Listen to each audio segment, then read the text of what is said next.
Okay, Bismillahirrahmanirrahim. Assalamualaikum warahmatullahi wabarakatuh. And welcome back to our cross-culture understanding class with me. Today's topic is academic culture, a term which is very important to learn, to know, because we will learn how some countries are more advanced in terms of education and technology and some other things. But actually, academic culture is a very broad term that I'm sure it won't be finished if we only discuss it in one meeting. Jadi academic culture memang hal yang sangat luas ya dan mungkin tidak akan bisa kita bahas dalam satu pertemuan.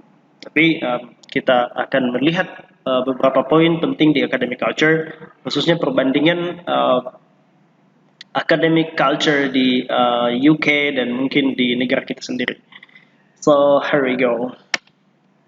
Oke, pernahkah Anda misalnya berkeinginan atau mungkin you have dream about studying abroad, ya, misalnya Anda punya keinginan untuk studi ke luar negeri.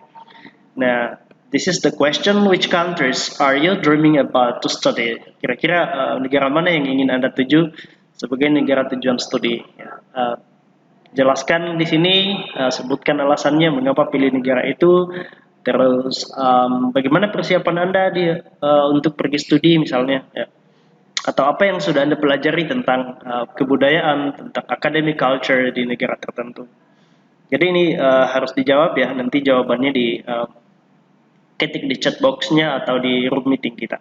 So, academic culture actually refers to the attitudes, values, and ways of behaving that are shared by people who work or study in universities.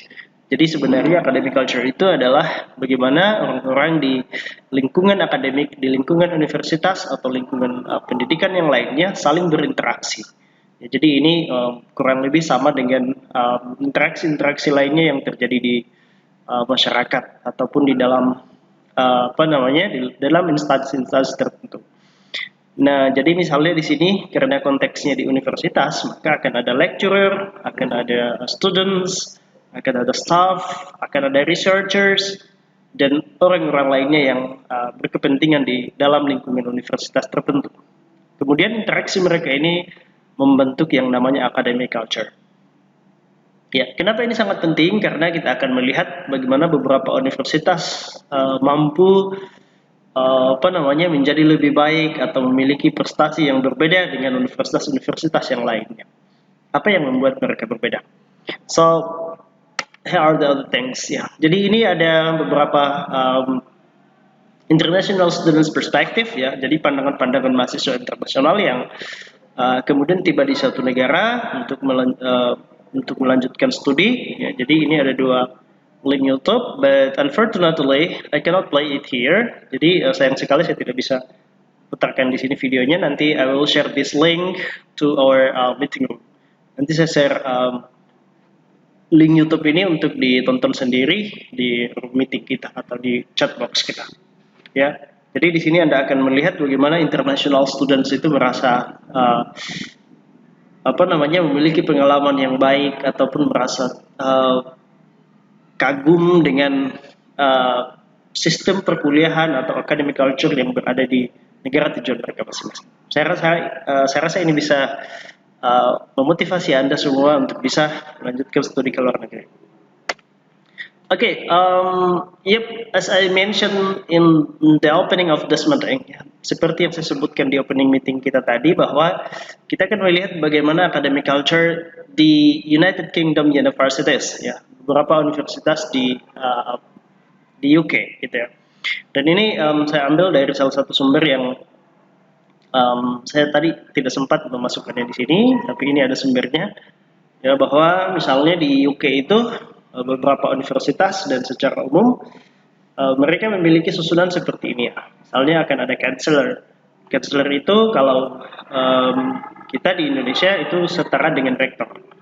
Jadi mereka yang mengambil kebijakan penting di universitas. Kemudian chancellor itu sendiri nanti akan ditemani oleh deputy chancellor atau pro vice chancellor. Jadi ini ada wakilnya, sama seperti kita di Indonesia. untuk bagian ini ya. Mereka akan ada wakil-wakil rektornya juga atau wakil direktur. Kemudian ada academic teams ya. Academic teams ini di sini dikategorikan sebagai staff-staff fakultas ataupun staff-staff prodi yang memang bekerja mengurusi hal-hal akademis. Ya, jadi dia tidak tercampur tugasnya kepada hal-hal lain selain urusan-urusan akademis. Kemudian akan ada staff yang lain yang nanti berperan sebagai manajemen and administrative teams ya. Mereka nanti yang akan mengurusi keperluan-keperluan keperluan-keperluan di luar akademik ya. Misalnya finance, pembayaran keuangan mahasiswa, terus registry, pendaftaran mahasiswa baru. Kemudian ada international student support ya. Jadi hampir di setiap universitas di sana itu ada yang namanya international student support. Nah, kenapa disediakan seperti ini? Karena kita tahu bahwa universitas itu memiliki mahasiswa internasional yang banyak. Jadi ketika mahasiswa internasional datang, international student support ini akan membentuk tim tertentu ya. Biasanya mereka akan bersiap-siap untuk menjemput mahasiswa internasional datang ke kampus mereka. Mereka kadang disebar ke di bandara begitu ya, terus di terminal-terminal bis atau mungkin di stasiun-stasiun kereta, tergantung di mana pintu masuk kedatangan mahasiswa internasional itu. Kemudian mereka akan menggunakan semacam pakaian khusus ya, atau ada identitas bahwa mereka adalah international student support atau mungkin kayak bisa dibilang kayak semacam students help. Jadi mereka memberikan bantuan kepada mahasiswa. Kemudian ketika mereka bertemu dengan mahasiswa baru itu atau mahasiswa internasional tadi, mereka akan membawa mahasiswa internasional ini ke universitas, kemudian dibantu untuk registrasi. Mereka juga akan membantu mahasiswa baru untuk menemukan akomodasi tempat tinggal mereka yang memang sudah direservasi sebelum-sebelumnya. Jadi bagi Anda yang mungkin ingin keluar negeri, sebenarnya tidak perlu khawatir kira-kira tiba di sana itu seperti apa. Gitu ya, karena akan ada international student support ini yang akan membantu Anda. Gitu ya. Terus kita juga sebenarnya kan ada yang namanya PPI ya, Perhimpunan Pelajar Indonesia. Ini hampir di banyak negara tujuan-tujuan pendidikan itu ada PPI-nya. Jadi akan ada mahasiswa Indonesia juga yang memang sudah standby di sana di negara-negara tertentu. Oke, selanjutnya ada human resources ya. Misalnya ini berhubungan dengan bagaimana kinerja staffnya, bagaimana kinerja stakeholders di kampus itu, kemudian ini akan dinilai, akan dievaluasi oleh human resources. Oke, terus ada university court ya. Jadi ini semacam kalau kita di sini kayak semacam rapat senat ya. Jadi ini adalah the highest governing body. Ini adalah tingkat tertinggi untuk mengambil kebijakan. Dalam artian di sini akan melibatkan pihak-pihak internal kampus dan community ataupun masyarakat dari pihak luar ya, untuk mendiskusikan bagaimana nanti bagaimana universitas ini kemudian bisa menjalankan tugas-tugasnya. Jadi ini biasanya dia di tiap tahun rapatnya ya, mereka kemudian mengadakan rapat-rapat penting di waktu-waktu yang telah ditentukan. Gitu. Kemudian ada University Council. Ya ini lebih kepada bagaimana peraturan-peraturan yang sudah ditentukan, kemudian nanti disetting strateginya untuk dilaksanakan. Jadi di sini tugasnya nanti setting strategi ya, versing finance, kemudian memperkirakan keuangan seperti apa nanti ke depannya, penggunaannya ya, dan lain-lain. Mungkin kalau kita di Indonesia bisa disebut sebagai RKT ya, atau rapat kerja tahunan dan sejenisnya gitu.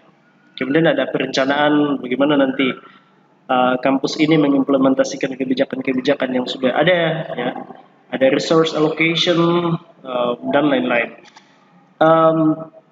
Intinya di sini di University Council ini mereka memastikan bahwa universitas itu memenuhi tanggung jawabnya baik secara hukum maupun secara eksternal, ya, tanggung jawab eksternalnya. Kemudian ada senat ya, ini senat. Senat ini terdiri dari orang-orang yang menduduki jabatan-jabatan penting di dalam universitas. Kalau kita mungkin kan anggota senat itu ada dekan, kemudian ada kaprodi, terus ada juga orang-orang dengan jabatan-jabatan lektor kepala dan lain-lain. Ya, jadi mereka kemudian direct policies about admissions, teaching, research, examination, and enterprise. Jadi mereka juga yang mengerahkan nanti bagaimana kebijakan-kebijakan penerimaan mahasiswa baru misalnya, kebijakan-kebijakan pengajaran, research, penelitian, ujian nanti seperti apa. Jadi lebih jelas lagi diatur di dalam senat ini. Nah, oke, secara umum memang tidak terlalu berbeda ya dengan apa yang ada di Indonesia. Universitas kita, instansi pendidikan kita juga rata-rata memiliki sistem yang seperti ini. Ya. Oke, hal lainnya ya. Ini lebih kemudian ke bawah lagi. Tadi itu kan kita bahas dari tingkat yang paling atas ya. Kemudian ada yang namanya nanti student representative. Ya. Jadi student representative ini mereka akan memiliki kesempatan-kesempatan untuk bisa berbicara kepada pimpinan-pimpinan universitas ya. Itu mereka akan memberi kontribusi yang penting kepada departemen kita atau kepada prodi-prodi kita ya. Gitu. Kalau di Indonesia ini kemungkinan sama dengan badan eksekutif mahasiswa, ya. Jadi sama dengan badan eksekutif mahasiswa. Kita kalau di Indonesia ada badan eksekutif mahasiswa universitas, kemudian badan eksekutif mahasiswa fakultas. Terus di bawahnya juga nanti akan ada himpunan mahasiswa, ya. Atau mungkin himpunan jurusan dan lain-lain. Sebutannya agak berbeda di beberapa kampus. Tapi nanti hierarkinya seperti itu. Ada badan eksekutif tingkat kampusnya, kemudian nanti badan eksekutif tingkat fakultasnya. Jadi ini kurang lebih sama. Kemudian student representative ini mereka juga akan dilibatkan pada rapat-rapat penting di universitas. Jadi misalnya kalau setelah selesai semester misalnya, kemudian student representative ini juga diundang untuk hadir rapat bersama dosen dan staf di prodi, ya. Disitulah kemudian prodi ataupun pihak universitas mendengarkan tanggapan-tanggapan dari student representative, apa yang harus diperbaiki misalnya dari sudut pandang mereka tentang perkuliahan, tentang layanan dosen, tentang penugasan, tentang assessment dan lain-lain. Segala sesuatu yang berhubungan dengan kegiatan akademik dalam kelas. Jadi ini kemudian didengarkan dari student representative itu sendiri. Ya, mungkin berbeda dengan kita di Indonesia atau mungkin ada yang sama ya. Saya juga tidak bisa mengeneralisir bagaimana kampus-kampus kita di Indonesia memperlakukan badan eksekutif mahasiswa. Academic year ini kurang lebih sama ya. Kita juga di Indonesia memulai tahun akademik baru biasanya September. September karena menunggu proses selesainya ujian SMA misalnya, terus kemudian mahasiswa mendaftar di kampus kadang-kadang 3 bulan atau 2 bulan. Misalnya dimulai dari September dimulai dari mungkin Agustus sampai September atau sekitar Juni Juli begitu ya. Umumnya seperti itu. Pendaftarannya dimulai dan tahun akademik di sana untuk S2 kan itu hanya 1,5 tahun ya. Hanya 1,5 tahun dan ada juga yang 1 tahun. Tergantung jurusan yang Anda ambil. Jadi durasi waktunya itu berbeda-beda. Kemudian untuk course structure ini saya merujuk pada modul master ya. Jadi ini modul masternya bahwa di sana akan dijelaskan secara rinci mata kuliah yang akan kita ambil, terus tujuan-tujuan pembelajarannya seperti apa, kemudian supplementary readingnya bagaimana, materi apa yang akan kita baca selanjutnya, terus modulnya itu akan diberi kredit mulai dari 10, kemudian 20 sampai 30 kredit yang paling tinggi. Jadi ini kredit ini SKS ya, modelnya seperti kita juga. Hanya kan kalau kita misalnya di S1 mata kuliahnya SKS-nya dirinci sedemikian rupa ya. Misalnya ada yang 2 SKS, ada yang 3 SKS. Nah, kenapa di sini SKS-nya langsung 10, langsung 20, langsung 30? Karena memang mata kuliahnya tidak banyak nanti kalau di S2. Saya saat itu mata kuliahnya hanya 6 ya. kalau saya tidak salah hanya 6 mata kuliah, jadi bobot SKS-nya juga tinggi seperti ini. Ya, kenapa ada yang 10, kemudian kenapa ada yang 20, kenapa ada yang 30 kredit, itu nanti tergantung tingkat kesulitan mata kuliah yang kita ambil. Karena bobotnya itu nanti berbeda-beda. Kemudian di sana juga ya, di UK Universities itu ketika kita enroll, ketika kita mendaftar, uh, kita sebenarnya sudah ada kesempatan untuk memilih berorganisasi atau bergabung dengan aktivitas sosial apa. Gitu. Jadi kita bisa pilih nanti, entah Anda mau bergabung dengan kelompok-kelompok studi tertentu misalnya tentang bidang ilmu Anda ataupun tentang ilmu-ilmu sosial yang lain, itu semuanya ada. Ya. Kadang-kadang juga orang-orang bergabung dalam bidang olahraga misalnya, atau kemudian kemanusiaan, atau misalnya kesehatan, atau misalnya pendalaman akademik tertentu. Jadi berbeda-beda, macam-macam pilihan-pilihan aktivitasnya. Ya, ini saya rasa agak sedikit berbeda dengan kita. Kita misalnya biasanya aktivitas-aktivitas ini baru kemudian kita dapatkan setelah kita masuk di universitas. Jadi mereka di sana bedanya di awal pun kita sudah ditawarkan, gitu ya. Sudah ditawarkan organisasi apa atau aktivitas apa yang bisa Anda ikuti di universitas tertentu. Kemudian ada lecturing and seminars ya. Nah ini penting ya, penting diperhatikan karena jadwal-jadwal seminar itu di sana kan biasa, kalau di kampus saya saat ini ya di Queen's University Belfast itu nanti jadwal seminar itu ditampilkan gitu ya sedemikian rupa, kemudian kita tinggal pilih sesuaikan dengan jadwal kuliah kita gitu ya. Artinya kita memilih waktu seminar yang tidak bertepatan dengan jadwal kuliah kita. Tapi kemudian yang harus kita perhatikan selanjutnya adalah be punctual ya.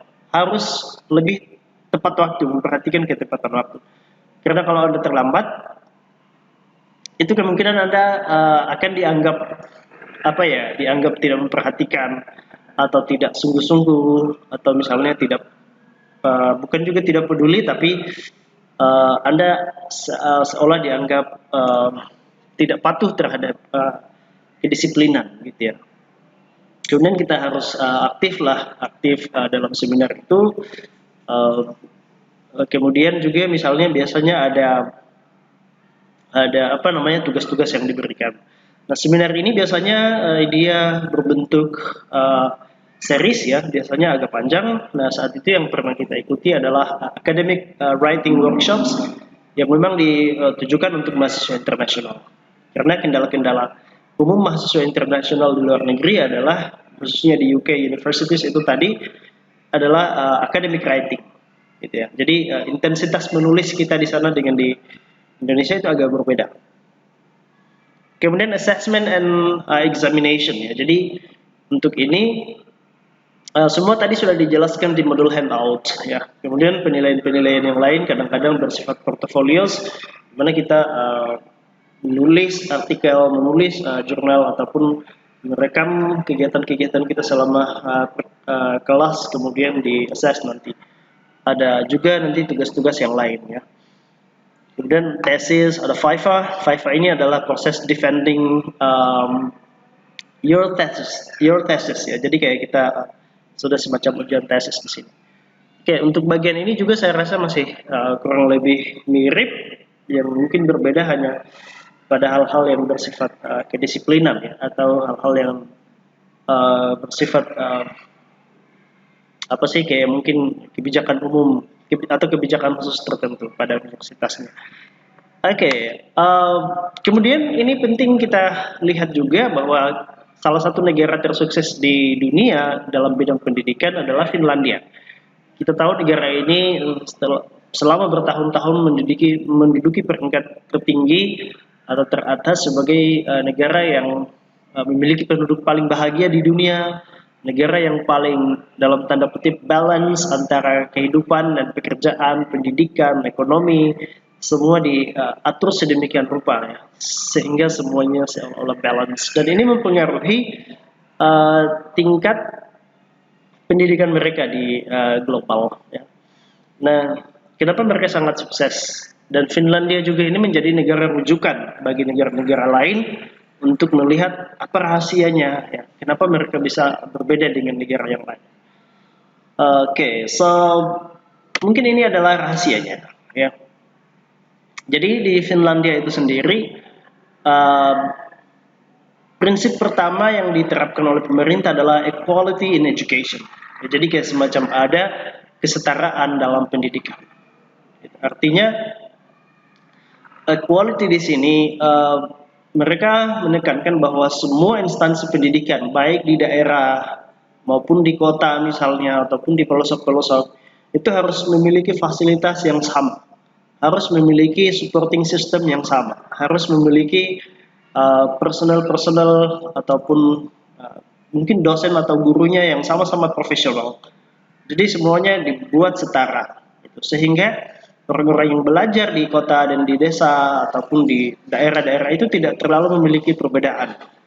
Ya.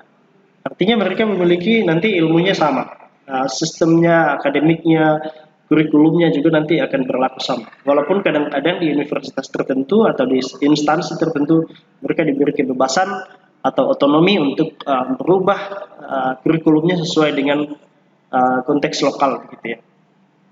Jadi prinsip dasarnya adalah equality in education atau kesetaraan dalam pendidikan. Terus mereka juga sebenarnya memulai pendidikannya itu dari awal, ya.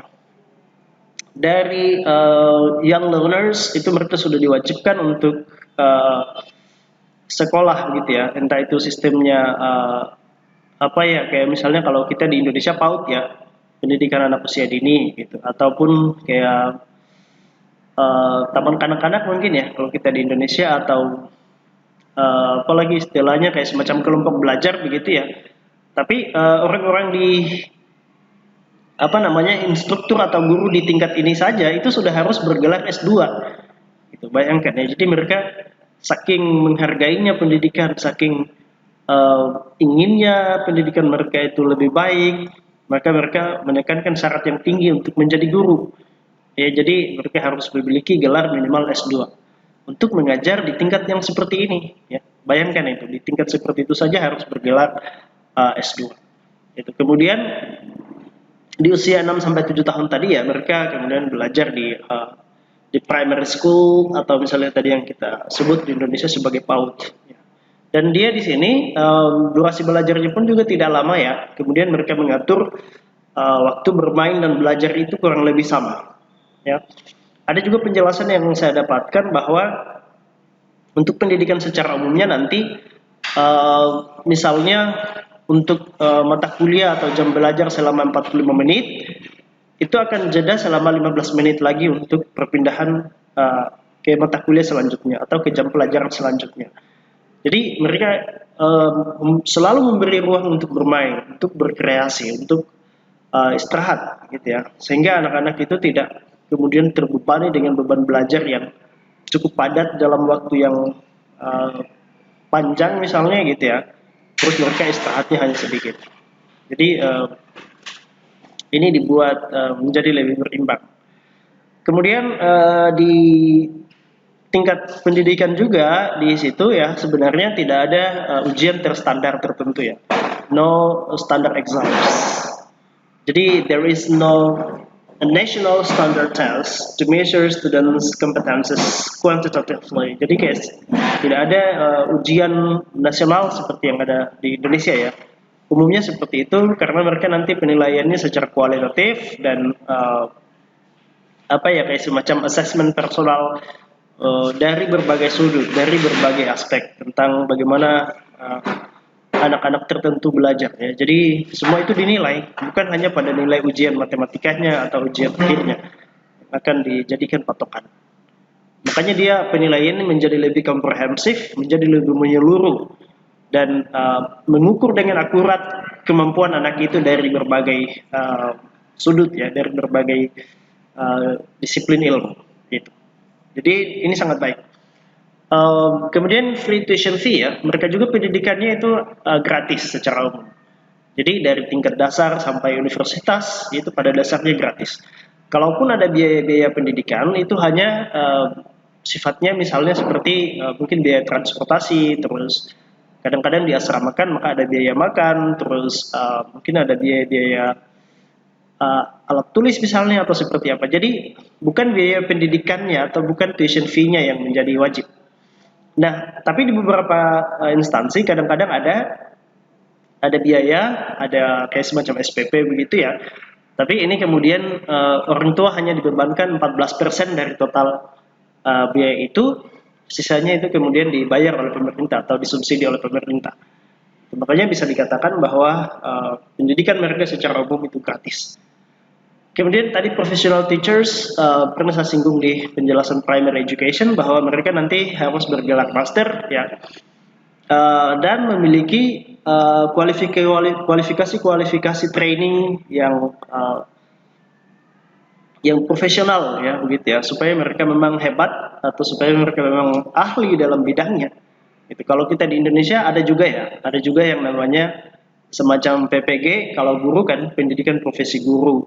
Kalau di bidang kesehatan kita ada nurse ya, atau kayak semacam kuliah 2 tahun lagi untuk mendapatkan uh, keahlian itu sendiri. Kemudian kalau di dokter juga ada pendidikan-pendidikannya. Jadi semua ada apa namanya professional trainingsnya, dan mereka harus memiliki itu sebelum bisa menjadi guru. Ya, mungkin kita berbeda di Indonesia ya, kita sudah bisa menjadi guru dengan selesai S1 misalnya atau seperti apa, tanpa harus memiliki tadi yang misalnya kalau sudah harus menyelesaikan yang namanya um, misalnya tadi pendidikan profesi guru gitu ya. Jadi itu agak berbeda. Kemudian ada prinsip terakhir adalah lifelong education atau pendidikan sepanjang hayat. Artinya kayak mereka ingin menekankan bahwa semua orang di sana, semua orang di negara itu harus memiliki kesempatan yang sama, memiliki hak yang sama untuk melanjutkan studi, untuk mendapatkan pendidikan. Jadi mereka juga tidak terlalu menekankan batasan umur untuk orang-orang bisa studi ya. Jadi mungkin kalaupun umurnya sudah sebut saja 30-an atau ya mungkin di atas itu, kemudian dia ingin kuliah lagi S1, ya silakan, tidak apa-apa. Dan lain-lainnya. Artinya di sini mereka membuka akses seluas-luasnya kepada semua orang di sana untuk mengenyam pendidikan tanpa melihat standar-standar usia gitu ya. Ataupun juga ini dalam prinsip pekerjaan mereka juga tidak terlalu melihat standar usia berapa yang akan diterima atau misalnya mempersyaratkan umur untuk bekerja, tapi yang dilihat adalah profesionalnya ya dan pengalaman kerjanya. Oke, jadi itu dulu materi kita hari ini, beberapa poin penting yang kemudian mungkin bisa menjadi gambaran bagaimana negara-negara itu bisa menjadi lebih sukses di bidang pendidikan atau mungkin di aspek teknologi. Walaupun saya rasa tadi memang masih kurang pembahasan tentang aspek teknologi, saya belum sempat memberikan contoh untuk negara yang maju dalam bidang teknologi. Oke, saya rasa demikian dulu untuk hari ini. Thank you very much. I hope we can meet again in our next class. Assalamualaikum warahmatullahi wabarakatuh.